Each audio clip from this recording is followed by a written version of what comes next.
everybody. I think that's me live now.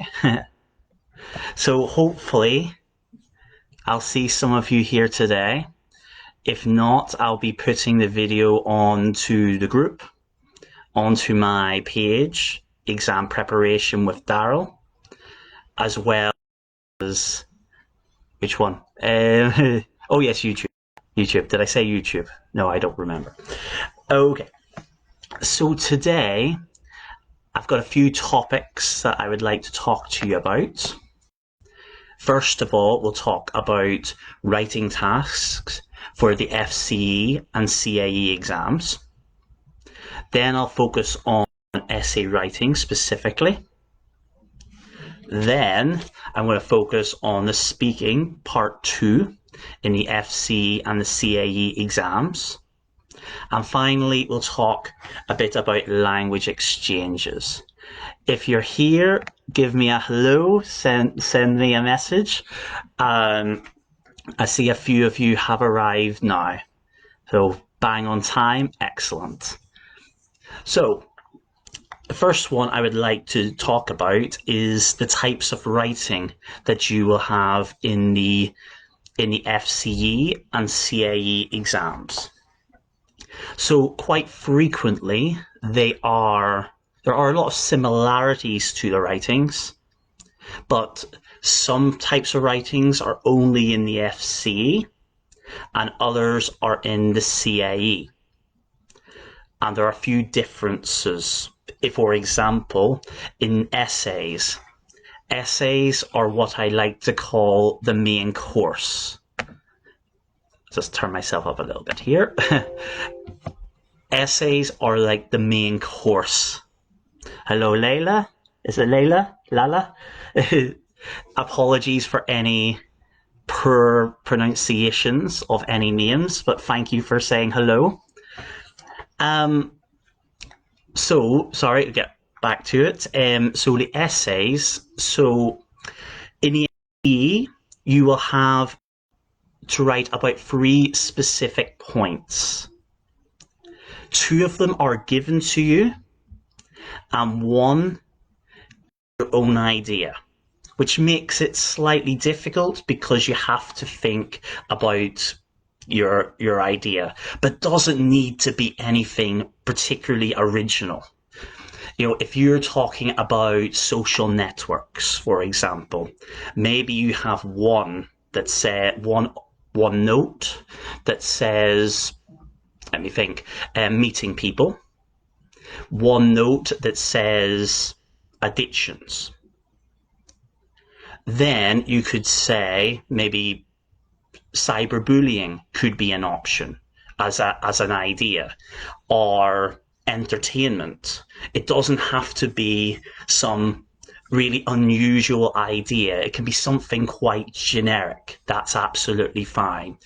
Quite general for the topic. Hello, Marta. Hello, thanks for saying hello. So the CAE is a little bit different here because you do have the 3 points which you're given, but you have to choose 2 and focus on them. So the advantage is you don't have to think of your old. Hello, Sue. Yeah, you don't have to think about your idea in the same way. You don't have to think, oh, what's my own idea going to be? But what you could do is what you have to do is to expand on the idea a lot more. In the FCE, you have to write 140 to 190 words. And in the CAE, 220 to 260. So you need to expand on your ideas a lot more in the CAE. You do have quotes or opinions in the CAE, which you don't have to use, but you can if you want. If you choose to, you must paraphrase these quotes. You cannot use the quotes exactly as they are, or you will lose marks here. Next type of writing you'll come across could be a letter. I'm not going to talk too much about letters here, but the idea is that in the FCE, more often than not, it's informal. And the CAE, usually it's more formal. Now, don't be saying to me after you do the exam, Daryl, I did the CAE and had the informal letter. What are you telling me? Don't be saying anything like that, because it could happen. But more often than not, in my experience, informal for CAE, formal for CAE. You also might get a report or a review, but both of those are quite similar. There's no real differences here between CAE and FCE in terms of the structure. It's just the content of your writing there. So I'm not going to focus too much on that. Going to see about 9 of you here. Let's hope to see a few more of you coming in. Say hello to the ones who have been hiding away behind the cameras. Oh, people have disappeared. Okay, so one thing I would say is the CAE, you might have a proposal. So basically, it's quite similar to your report. You'll have the heading and you will have the subheadings for each paragraph. But in the proposal, you're proposing something, basically. So you're going to be using more persuasive language, whereas reports are going to be more descriptive. And lastly, we have the article, which is only for CAE. You will not see that in the CAE. And it's more like, tell me about the most embarrassing incident you've had, for example, or tell me about the best night out. So it's meant to be kind of like a story, but you're meant to use a lot of interesting expressions, a lot of interesting language, use the adverbs, the adjectives, use as many of those as you like. Hello, well, hello to you, Trisnawati. Apologies for any mispronunciations of names. You're very, very welcome here.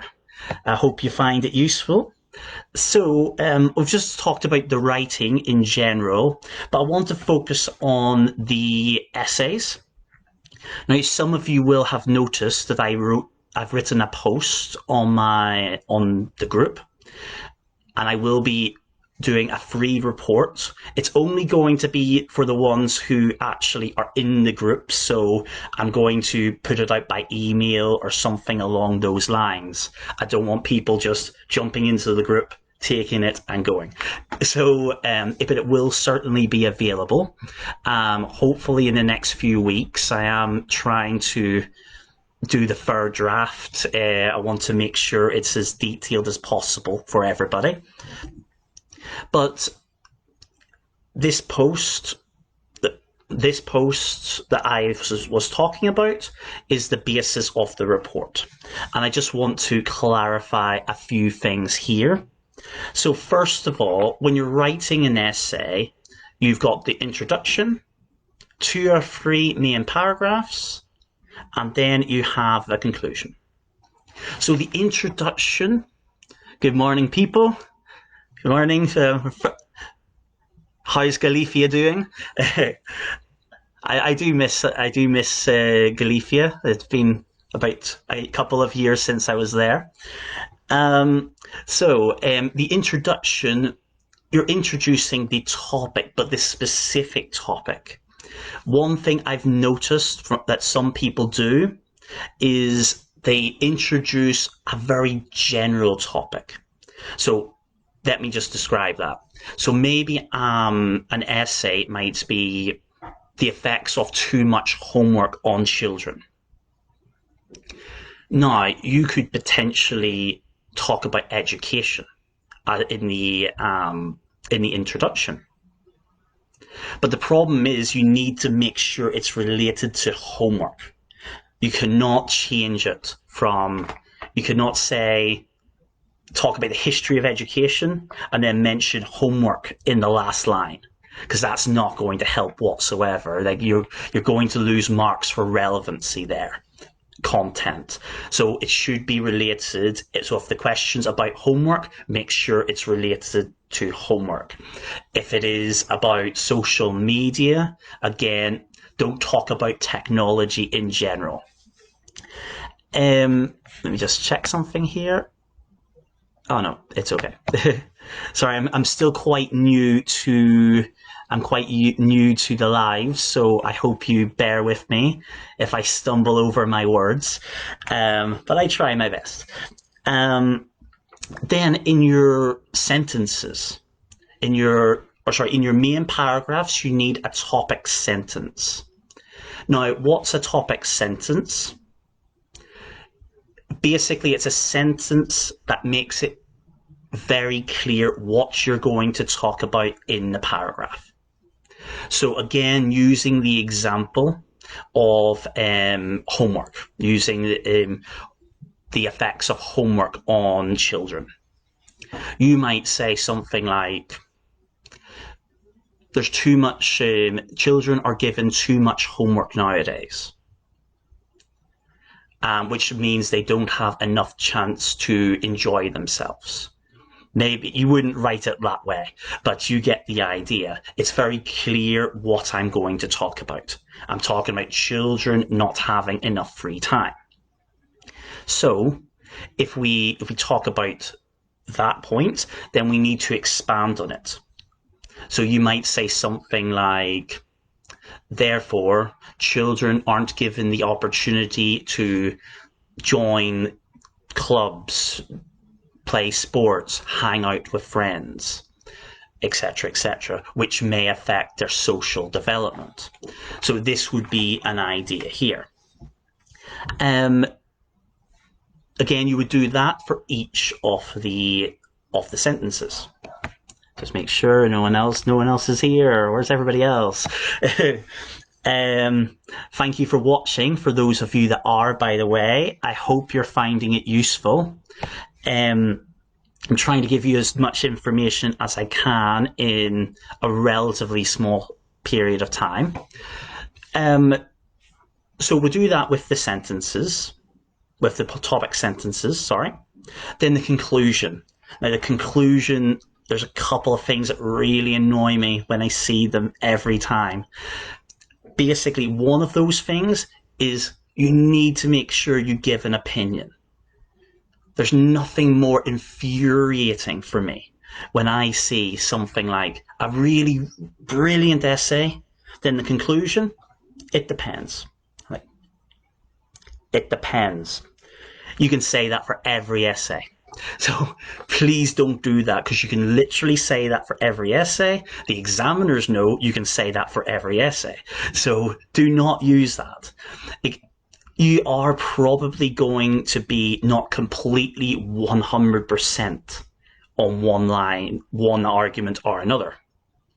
Like maybe, again, using the homework example, maybe you are more positive towards homework because it gives students the chance to practice what they've learned at school. And you do see the disadvantages of it. Like they're not given enough time to enjoy themselves. However, the problem here is that you need to focus on one argument. The one that you feel most confident about, that's your opinion. You can acknowledge the negatives, but you need to make an opinion whether you are for or against. Are you in one idea or the other idea? One other thing is when people put a message or a note about something else that they've not included in their essay. So maybe, for example, we'll use a social network example. The person's talked about meeting new friends, keeping in touch with old friends, and they've mentioned cyberbullying as a possibility of something negative. But then in the conclusion, they add something about addictions. they've not mentioned it the whole time. The conclusion needs to be focused on the summary of what you've done and your conclusion. No new material there. I'm not going to go too much more into this. Just make sure you're using a lot of linkers. That's very, very important in Cambridge exams. Use your howevers, your therefores, your moreovers, so's, as many as you can. Try to use as many as you can. Trust me on this one. So, we'll move on to the speaking part 2, which is the photo activity. Again, I'm primarily focusing on FCE and CAE here. So in the FCE, you will have 2 photos. And those photos will be, there's going to be a link between the 2 photos. Where's everybody going? You're going to have a link between these 2 photos. But also, you're going to have something that is to be compared. That's not completely the same photo, or so you might get something. Let's give an example. That would be better. So an example would be 2 photos showing teenagers hanging around with their friends. But in one photo, you might see them playing PlayStation 4. That just shows my age. The PlayStation 4 or 5. I'm with it. So they would have the PlayStation, for example, and then another one they're playing football. So the first thing you need to do is compare and contrast. And then you have to answer a question. And you have 1 minute to do this. So it's not long whatsoever. You have very, very little time to do this. And a lot of people say, Daryl, this is impossible. How can you do this in 1 minute? But it is. What you need to do is focus on one similarity. And then you need to focus on one difference. So that's it. So you might say something like, in both photos, we see teenagers having a good time with their friends. But in the first photo, they're doing something more active, whereas in the second photo, they're doing something more relaxing. That's fine. 15 seconds, boom, done, sorted. The question. Now, the question here is, what you need to do here is make sure you're answering it in a general way. When I say general, I mean, you might get a question like, why do people choose to hang out in this way or socialize in this way? You need to talk about people in general. Do not say, I like this. I prefer this one because it's not asking for your opinion. Now, one person has asked me in the past, what happens if you cannot think of anything else to say? Can I give a personal opinion? I would say yes, but it's not going to have a huge benefit. It's probably psychologically better because you're filling the silence, but as it's not answering the question, you're going to lose marks. But probably psychologically, it's a bit better to fill the silence than not speak for 15 minutes. 15 seconds, sorry, 15 minutes. That would be a very, very bad speaking exam if you're not speaking for 15 minutes. You do have 2 people in this activity, I forgot to say, and your partner will get a follow-up question, which will be more a personal opinion. Using the previous example, we could say, which one of these do you prefer to do with your friends? That is a personal question, a personal opinion. You need to give your opinion and say why. The CAE is quite similar, but you have 3 photos. So you need to make a very quick decision. You still only focus on 2 photos, but you need to make a very, very quick decision.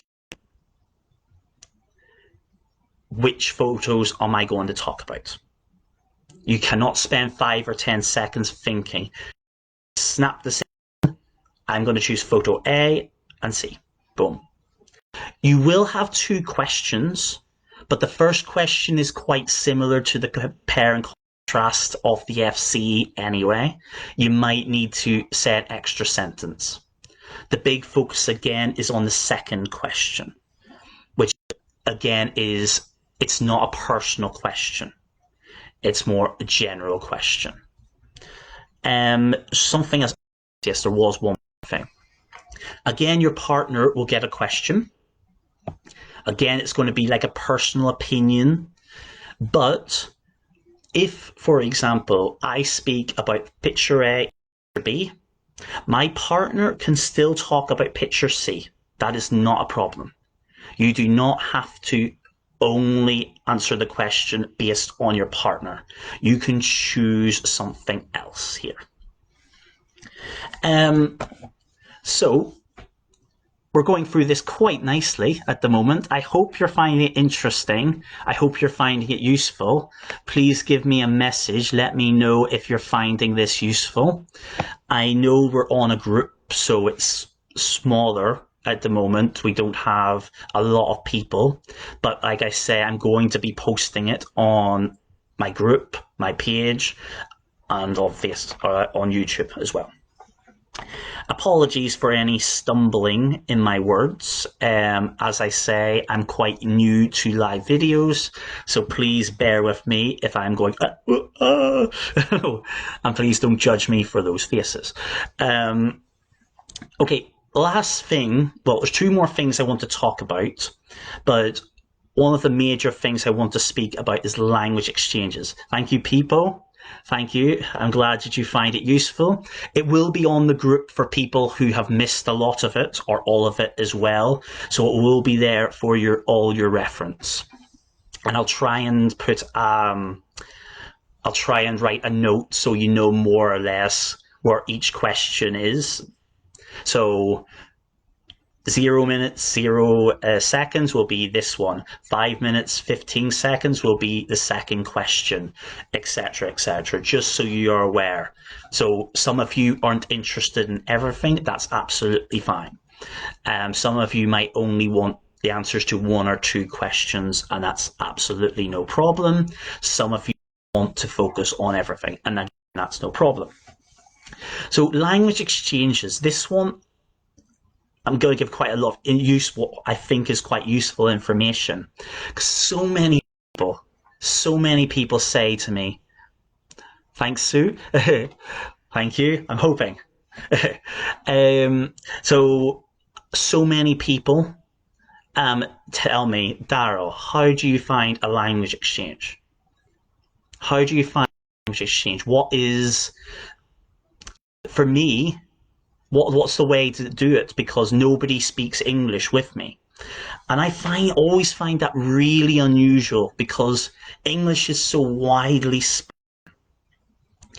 And there's so many people around that will be willing, like non-native and natives, that will help you. And this is the thing that's really, really important to note, is that, yes, there's a lot of people that aren't interested in speaking, practicing languages. That's just the way it is. But there will definitely be a lot of people who will. So, but I see messages on Facebook groups like, are there any natives here that will help me practice my English? But here's the problem. There's no reason for anybody to answer that. Now, that sounds really horrible of me. That sounds nasty. It's not. It's genuinely not. It's just like, personally, I'm already quite busy anyway. I can't do language exchanges the way I used to. I used to do them all the time. But the thing is, when people say, can any natives help me with my English? It's like, but where's my benefit? What's benefiting? Where do I benefit? And again, it sounds horrible, but most of us do it. Whether it's maybe not a popular thing to say, but it is true. It's most people do something for a reason. Maybe it's because they know you. Maybe it's because you're helping them with something. But for somebody like a complete stranger, it's harder to get the language exchanges in that sense. So I call the idea like of mutual benefit. You're benefiting from English, from my English, not my English, in general, and you provide something for me. And most of the time, you can talk about languages. This is a brilliant way. Offer your language, and you will get a lot more help. This is the thing. If you speak Spanish, that's a brilliant one, because Spanish speakers all over the world, loads of people want to practice Spanish. So if you offer your language, and you offer your language like a swap, then it's so much easier to find people willing to help you with your English.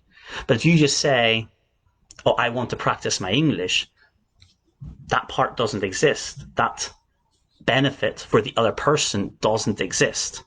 And you might say, "Daryl, but what about making friends?" And again, that's useful. But in that message, again, I'm going to bring it back to this one. Are there any natives to help me practice my English? That's not mentioned. There's no mention of making friends. There's no mention of anything that person likes.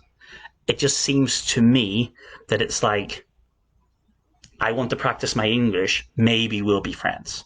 So what I would recommend is for you to try to make friends with people in other countries. Don't focus on English as the main focus. Focus on making friends.